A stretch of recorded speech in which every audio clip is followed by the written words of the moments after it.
Ini hidup kami Tuhan. Ini segalanya hidup kami mau kami persembahkan hanya untuk-Mu Tuhan. Amin. Sebab kami tidak dapat berbuat apa-apa tanpa Engkau ya Bapa. Benar.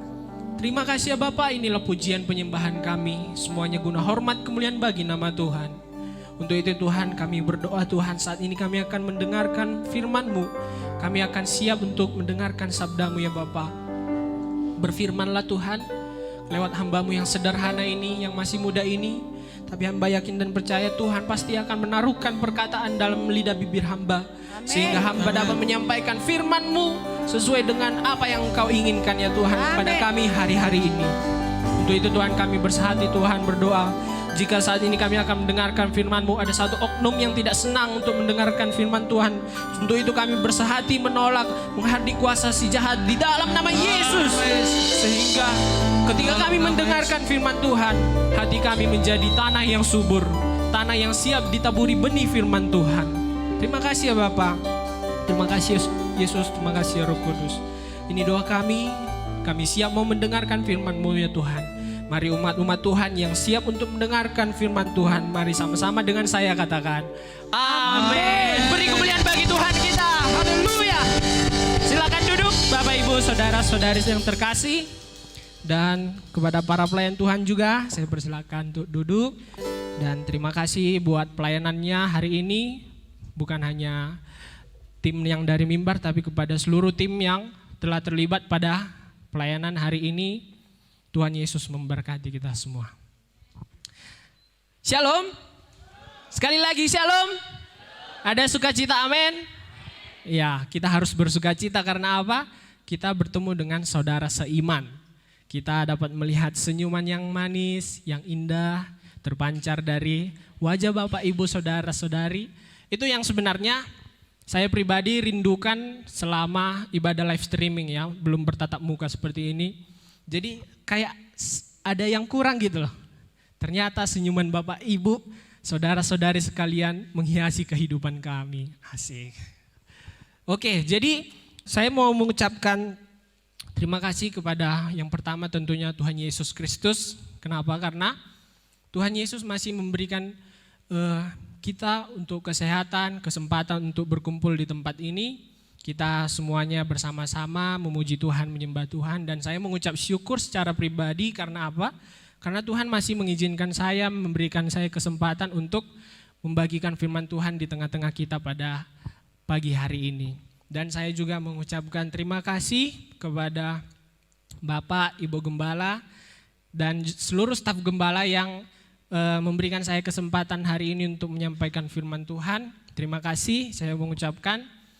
Dan juga kepada seluruh pelayan Tuhan, kita sudah sama-sama dari zaman hari-hari yang lampau kita sudah bersama-sama melayani Tuhan. Dan saat ini juga kita masih Tuhan berikan kesempatan untuk melayani Tuhan.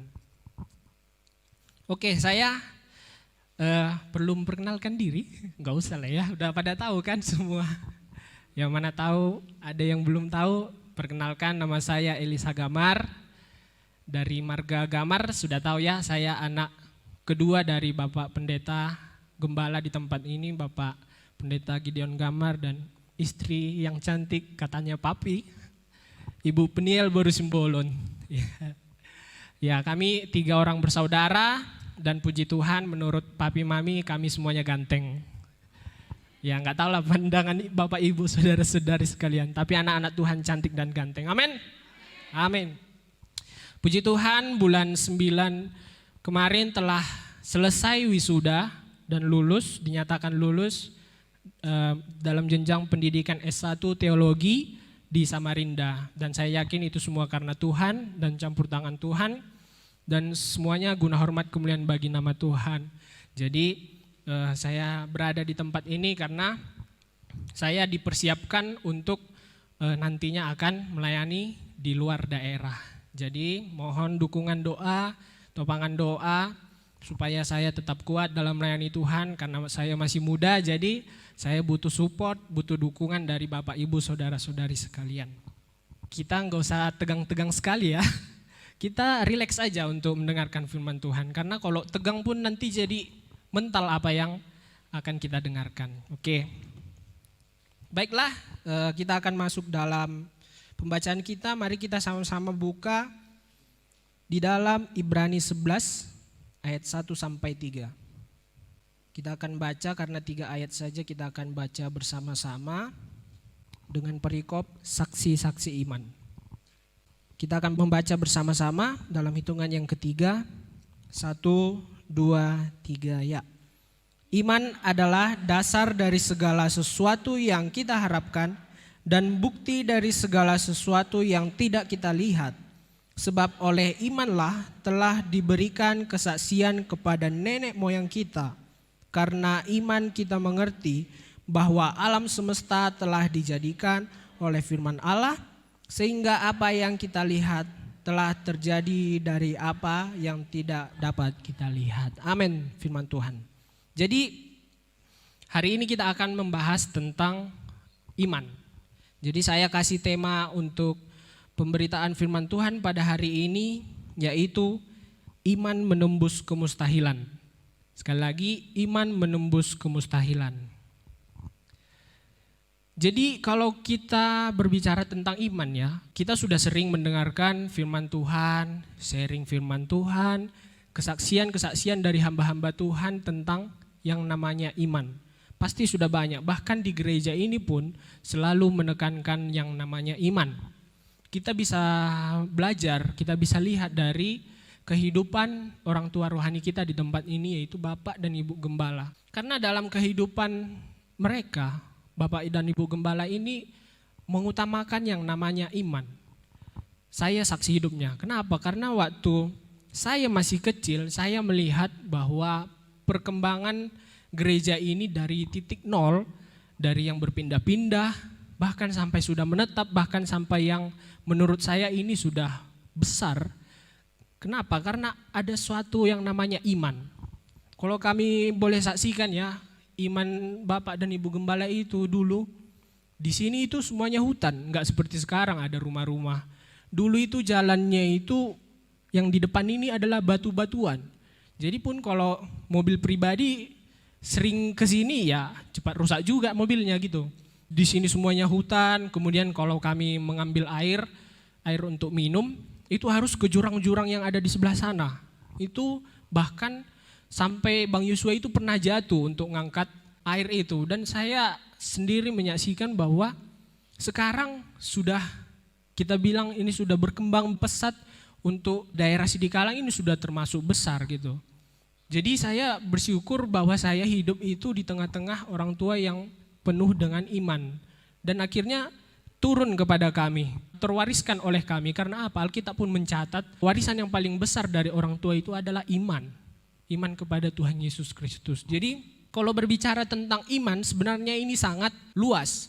Belum lagi praktek iman, belum lagi etikanya. Jadi sebenarnya banyak yang perlu kita pelajari. Tapi saya mau coba membahas bagaimana sih iman itu bisa menembus hal-hal yang mustahil. Iman itu bisa menembus apa yang tidak kelihatan. Jadi kalau saat-saat ini mungkin ada yang bertanya, apa sih iman itu? Bagaimana sih cara kerja iman itu? Kenapa kita harus beriman? Apa pentingnya iman itu? Mungkin ada yang bertanya seperti itu. Nah, itulah yang akan kita bahas pada pagi hari ini, bahwa kita akan melihat bahwa iman itu menembus kemustahilan. Poin yang pertama, apa sih iman itu? Jadi kalau ada orang yang bertanya, apa iman? Iman kan tidak bisa dipegang. Iman tidak bisa dilihat. Tapi iman itu ada, iman itu bisa dirasakan. Nah, sekarang kita akan belajar dari Ibrani 11 ayat 1. Apa itu iman? Pada dasarnya, semua orang memiliki keyakinan atau iman. Tanpa terkecuali.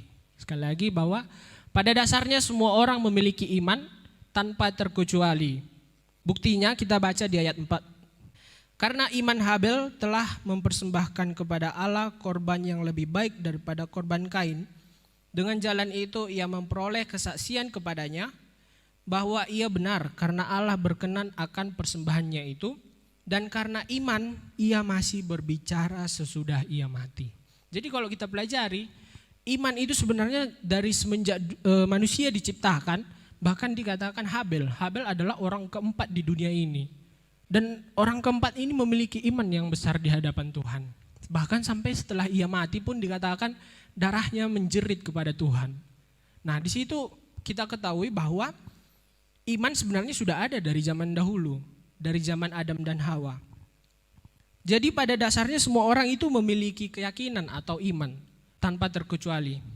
Bahkan seorang ateis, tahu kan ateis? Ateis itu dia nggak percaya Tuhan, dia nggak percaya agama. Tapi seorang ateis pun masih memiliki iman, masih memiliki keyakinan, yaitu keyakinan pada dirinya sendiri. Orang ateis itu punya kepercayaan bahwa dirinya sendiri yang menentukan hidupnya. Nah, jadi bahkan seorang ateis pun yang kita kenal tidak mengenal Tuhan, dia mempunyai keyakinan, dia mempunyai kepercayaan. Tapi masalahnya, meskipun semua manusia itu memiliki iman, tapi tidak semua itu beriman kepada hal yang benar, yaitu kepada Bapa di sorga di dalam nama Tuhan Yesus Kristus. Nah, itu yang menjadi pembeda sebenarnya. Itulah sebabnya kenapa saya bilang di awal itu bahwa semua orang memiliki keyakinan. Karena menurut survei yang saya ambil dari saudagarnews.id internasional, setidaknya ada 4.200 agama di dunia. 4.200 ini bukan angka yang kecil. Bahkan kita di Indonesia agama hanya beberapa tapi begitu besar. Bahkan kalau kita Kristen itu kalau saya baca itu 2,3 miliar penduduk Kristen. Dan itu masih satu aja, ini ada 4.200, bayangkan. Nah, saya mau katakan bahwa dari itu semua, sebenarnya semua orang itu memiliki keyakinannya masing-masing, memiliki imannya sendiri. Dari situ kita dapat belajar bahwa sebenarnya iman itu sudah ada sejak zaman Adam dan Hawa kepada anak-anaknya. Lalu pertanyaannya kembali, apa sih itu iman? Apa yang membuat iman itu menjadi spesial? Nah, di poin yang pertama ini yang akan kita bahas dari Ibrani 11 ayat 1. Dikatakan, iman adalah dasar dari segala sesuatu yang kita harapkan dan bukti dari segala sesuatu yang tidak kita lihat. Singkatnya, iman itu adalah percaya walau belum melihat. Kata iman dalam Ibrani 11 ayat 1 ini di dalam bahasa Yunani-nya ditulis pistis. Dalam bahasa Yunani pistis. Itu kalau dalam bahasa Inggrisnya diterjemahkan menjadi faith, belief, atau trust. Atau yang dalam bahasa Indonesia kita terjemahkan menjadi keyakinan atau kepercayaan. Jadi Ibrani 11 ayat 1 ingin mengatakan bahwa iman itu adalah percaya walau belum melihat. Contoh, siapa di sini yang sudah pernah melihat Tuhan Yesus secara langsung? Boleh angkat tangannya? Saya juga belum. Jadi artinya gini, kita berkumpul di sini karena apa? Karena percaya sama Tuhan Yesus. Yes, amin. Tapi kita belum melihat sosok Tuhan Yesus itu seperti apa secara langsung. Tapi kita beriman bahwa kita akan ketemu di sorga nanti dan bersukacita bersama di sorga. Amin. Itulah iman. Yang kedua contohnya, siapa di sini yang sudah pernah melihat Roh Kudus? Tapi kita percaya bahwa Roh Kudus itu hidup dalam kita dan Roh Kudus itu menuntun setiap langkah kita. Nah, itulah iman. Jadi kita belum melihat tetapi kita sudah percaya dan kita merasakannya. Contoh yang terakhir, siapa yang sudah pernah ke surga? Saya juga belum. Belum ada ya? Memang belum ada karena surga itu adalah nanti pada kekekalan. Jadi kalau kita percaya bahwa nanti kita akan berada bersama-sama dengan Yesus di kekekalan di surga itu, nah itulah iman Bapak, Ibu, Saudara dan saya. Bahwa kelak nanti di akhir hayat hidup kita didapati Tuhan adalah umat-umat yang setia. Dan kita dibawa menuju surga yang kekal. Nah itulah iman. Jadi iman itu adalah percaya walaupun belum melihat. Nah itulah iman. Kalau bagi anak-anak muda, wahai anak-anak muda, berimanlah bahwa engkau tidak selamanya jomblo. Ya, akan tiba saatnya. Ini anak-anak muda ya, anak remaja janganlah dulu belajarlah dulu. Dan juga kepada anak sekolah minggu apalagi. Waduh, sekarang anak-anak kecil sudah jago TikTok. Jago goyang sana, goyang sini. Dan semuanya itu karena apa? Karena media sosial. Kita tidak bisa menyalahkan media sosial karena apa? Sebenarnya itu kembali kepada keluarga. Tapi kalau kita bahas keluarga nanti jadi panjang sekali ceritanya. Kita kembali ke laptop. Jadi apa itu iman? Iman itu adalah percaya walaupun belum melihat. Nah sekarang kita masuk ke poin yang kedua. Jadi saya nggak panjang lebar karena waktu yang membatasi, saya hanya membawakan 3 poin pada hari ini. Jadi poin yang kedua adalah mengapa kita harus beriman.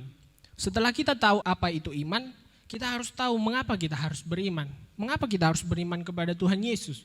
Karena apa? Karena hanya Yesus sendiri yang menjamin dirinya bahwa melalui dirinya lah kita sampai kepada Bapa, kita sampai kepada kekekalan. Karena Yesuslah jalan kebenaran dan hidup. Barang siapa menerima Tuhan Yesus, dia akan sampai kepada Bapa. Jadi, mengapa kita harus beriman? Mengapa penting bagi kita sebagai orang percaya harus beriman? Karena yang pertama, tanpa iman orang tidak berkenan kepada Allah. Sekali lagi, tanpa iman orang tidak berkenan kepada Allah. Coba kita baca Ibrani 11 ayat 6. Jadi tanpa iman seseorang pun tidak berkenan kepada Allah. Alkitab loh yang mengatakan, bukan saya. Ibrani 11 ayat 6. Kemudian diteguhkan lagi di dalam Galatia 3 ayat 11. Dan bahwa tidak ada orang yang dibenarkan di hadapan Allah karena melakukan hukum Taurat. Adalah jelas karena orang yang benar akan hidup oleh iman. Jadi iman dan iman. Semenjak zaman dahulu sudah iman. Bahkan rasul-rasul juga mengatakan iman dan iman. Jadi mengapa kita harus beriman? Karena tanpa iman orang tidak berkenan kepada Allah. Seperti itu ya. Jadi kalau kita berbicara tentang iman ini memang sangat dalam sekali ya. Jadi itu mengapa kita harus beriman. Poin yang kedua, mengapa kita harus beriman? Karena di dalam Efesus 6 ayat 16. Amin. Jadi mengapa penting kita harus beriman? Karena yang kedua adalah iman itu menjadi perisai dalam hidup kita. Berapa banyak kita yang sudah mendengar kesaksian dari Pak Tony yang menyerang atau menyantet Pak Gilbert Lumoindong.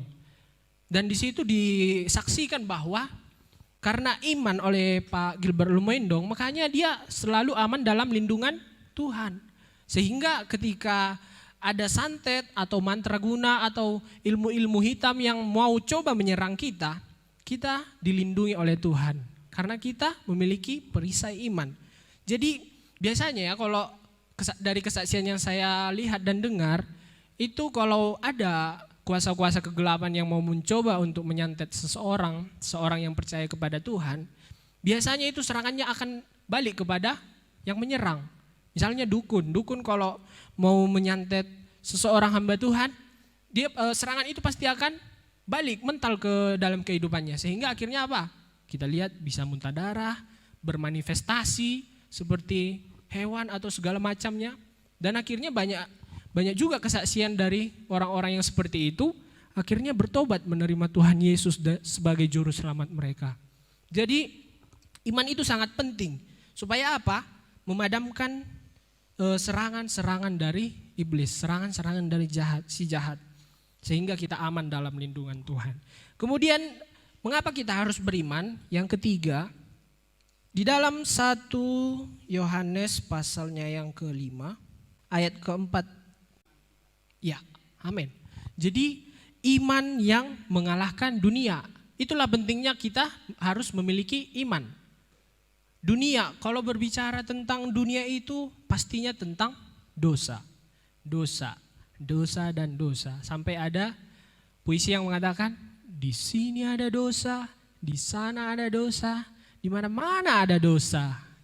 Itu kalau liturginya anak-anak waktu Natalan ya. Dosa dan dosa. Kenapa? Karena dosa itu mengintip dan siap untuk menerkam umat-umat Tuhan. Jadi penting sekali bagi kita untuk beriman. Karena iman itu mengalahkan dunia. Dunia juga berbicara tentang hawa nafsu, percabulan, pembunuhan, tahta, kemewahan, kehormatan. Itu semua berbicara tentang dunia.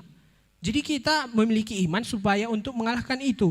Kemudian dunia juga berbicara tentang material, kemewahan dunia, harta, dan lain-lain. Sehingga kadang bahkan di Alkitab dikatakan Yesus menyetarakan dirinya dengan Mammon.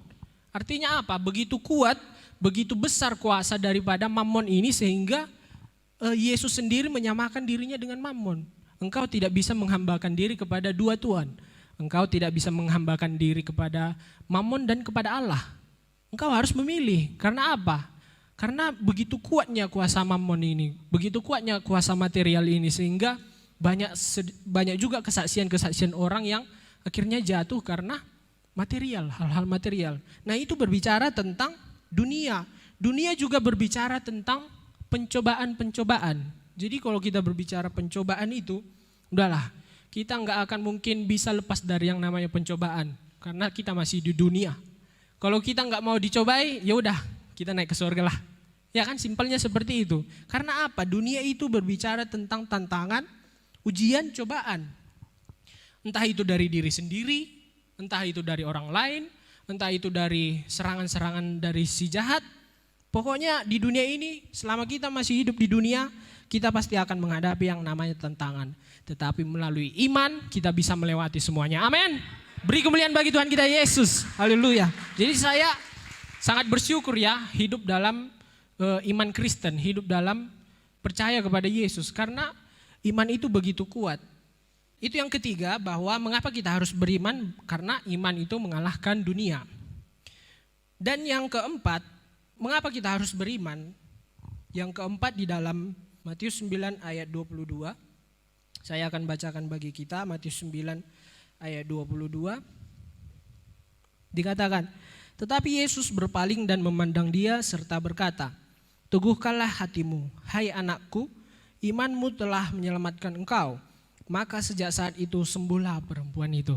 Nah, jadi dari kisah ini tentang perempuan ini yang sakit ini yang datang kepada Yesus, ini kita bisa pelajari bahwa iman itulah yang menyelamatkan. Yesus sendiri loh yang ngomong bahwa imanmu lah yang menyelamatkan engkau. Jadi seberapa penting? Sangat penting iman itu bagi kita. Karena melalui iman kita dapat selamat dari sakit penyakit, serangan-serangan si jahat kayak santet tadi. Kemudian menyelamatkan dari maut, itu yang paling penting. Karena apa? Sejak manusia jatuh dalam dosa, sebenarnya manusia itu telah kehilangan kemuliaan Allah. Tetapi karena iman, maka kita berkenan kepada Allah. Seperti yang disebutkan di ayat sebelumnya. Jadi karena imanlah kita bisa diselamatkan. Yaitu iman percaya kepada Tuhan Yesus Kristus. Itu yang keempat. Dan yang kelima, mengapa kita harus beriman? Karena iman itu dapat menembus kemustahilan. Iman selalu digunakan untuk melawan yang bertentangan dengan hal-hal yang mustahil, hal-hal yang tidak mungkin. Iman selalu kita gunakan untuk itu. Misalnya, menurut ilmu kedokteran, kanker yang stadium 4 itu kan sudah enggak terselamatkan lagi, tinggal menunggu waktu. Tapi berapa banyak yang kita dengar kesaksian orang, bahkan kanker stadium 4 pun Tuhan sembuhkan. Itulah iman. Kenapa?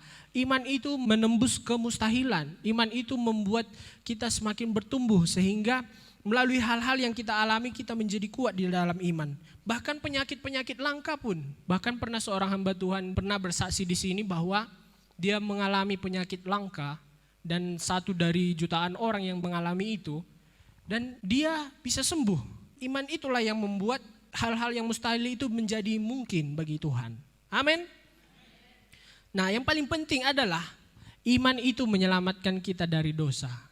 Kan semenjak zaman dulu manusia sudah jatuh dalam dosa, telah kehilangan kemuliaan Allah. Tapi karena iman, maka kita diselamatkan dari dosa melalui karya penebusan Tuhan Yesus Kristus. Sehingga hidup kita menjadi hidup yang baru. Nah, sekarang yang menjadi pertanyaan bagi kita. Dan ini poin yang terakhir. Bagaimana sih cara beriman itu? Bagaimana sih kita memiliki iman yang teguh kepada Tuhan? Yang pertama, kita baca dalam Roma 10 ayat 17 dan ini memang sudah menjadi ayat hafalan kita. Roma 10 ayat 17. Mari kita baca bersama-sama dalam hitungan yang ketiga. 1, 2, 3. Ya. Jadi iman timbul dari pendengaran dan pendengaran oleh firman Kristus. Jadi kalau kita mau beriman, kita harus baca firman. Firman inilah yang menjadi pegangan dalam kehidupan kita. Firman inilah yang menuntun kita, apalagi orang-orang yang baru bertobat. Butuh tuntunan, butuh arahan. Nah, firman inilah ada bagi orang-orang kita sebagai orang-orang percaya. Jadi kalau berbicara bagaimana caranya beriman, yang pertama kita harus baca firman Tuhan. Dan yang kedua, bagaimana kita beriman? Yang kedua adalah meneladani iman dari orang-orang kudus, dari hamba-hamba Tuhan. Jadi di dalam Ibrani 13 ayat 7 dikatakan bahwa teladanilah iman kami. Dikatakan bahwa teladanilah iman kami. Artinya kalau kita mau beriman, kita mau lebih lagi belajar firman Tuhan, kita harus melihat praktek kehidupan iman. Makanya saya bersyukur ada di tengah-tengah keluarga Bapak Gembala, di tengah-tengah keluarga GBI Clear City Kalang yang selalu mengutamakan iman. Dan saya bersyukur akhirnya saya pun mewariskan iman itu. Jadi yang kedua, bagaimana cara beriman? Meneladani iman. Dari siapa? Dari hamba-hamba Tuhan, dari pemimpin. Entah itu pemimpin rumah tangga, pemimpin gereja, pemimpin dalam skup yang lebih kecil, misalnya dalam tim musik, tim praise, tim doa, semua tim. Itu kita pasti punya yang namanya pemimpin. Kita belajarlah dari iman mereka. Tapi dalam tanda kutip tidak boleh mengidolakan. Karena mengidolakan manusia itu salah. Kita harus mengidolakan Tuhan. Amin. Jadi pelajarilah yang bisa kita pelajari. Dan terimalah yang kekurangannya dan kita berusaha untuk melakukan yang terbaik. Jadi bagaimana cara iman itu bisa bertumbuh dalam kehidupan kita? Yang terakhir yaitu iman itu dikerjakan. Di dalam 1 Tesalonika 1 ayat 3 dikatakan, Rasul Paulus mengatakan bahwa aku sangat bangga dengan pekerjaan imanmu. Jadi hamba Tuhan itu sebenarnya apa sih yang mau dibanggakan dari gereja ini? Apa? Gereja yang besar? No. Musik yang bagus? No. Jadi apa? Iman Bapak Ibu Saudara. Iman kita lah yang menjadi kebanggaan Bapak dan Ibu rohani kita di tempat ini. Karena apa? Ketika kita melakukan iman, ketika iman kita bertumbuh dalam Tuhan, maka kita akan menjadi saksinya Kristus. Saya juga sering disampaikan oleh Bapak Gembala dan Ibu Gembala bahwa jemaat-jemaat yang beriman itu selalu dikasih tahu kepada kami. Kejadian-kejadian, peristiwa-peristiwa yang mereka alami itu diberitahukan kepada kami. Dan akhirnya kami pun terberkati oleh kesaksian Bapak Ibu Saudara-saudari sekalian. Dan sering juga disebutkan bahwa, nak kamu harus seperti iman mereka. Jadi iman itu dikerjakan melalui apa? Melalui perbuatan-perbuatan kita. Buah roh, kasih, sukacita, damai sejahtera, kesabaran, kemurahan, kesetiaan, kelemah lembutan, dan penguasaan diri. Jadi ketika kita semuanya melakukan itu, sudah terbukti bahwa iman kita besar di hadapan Tuhan. Amin. Jadi saya titipkan 3 poin ini kepada kita semuanya bahwa apa sih iman itu? Iman itu adalah percaya walaupun belum melihat. Dan poin yang kedua, mengapa kita harus beriman? Karena tanpa iman orang tidak berkenan kepada Allah. Iman itu penting untuk apa? Untuk perisai kehidupan kita. Iman itu penting untuk mengalahkan dunia yang penuh dengan dosa ini. Iman itu penting untuk menyelamatkan manusia dari dosa. Iman itu penting karena iman itu pasti menembus hal-hal yang mustahil dalam kehidupan kita. Nah, tentunya dengan cara apa? Seperti yang saya sampaikan, membaca firman, meneladani iman dari orang-orang kudusnya, iman itu kita kerjakan dan berbuah banyak. Dan percayalah bahwa bimbingan Tuhan, bergantung sepenuhnya kepada Tuhan itu adalah iman. Jadi ketika kita menghadapi masalah, kita menghadapi cobaan, ada Tuhan yang menolong kita. Amin. Jadi inilah yang bisa saya sampaikan kepada kita semuanya. Mari saya undang para pelayan Tuhan untuk maju ke depan.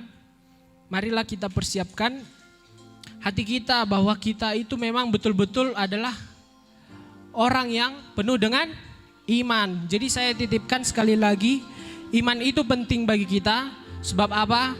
Tanpa iman orang tidak berkenan di hadapan Allah.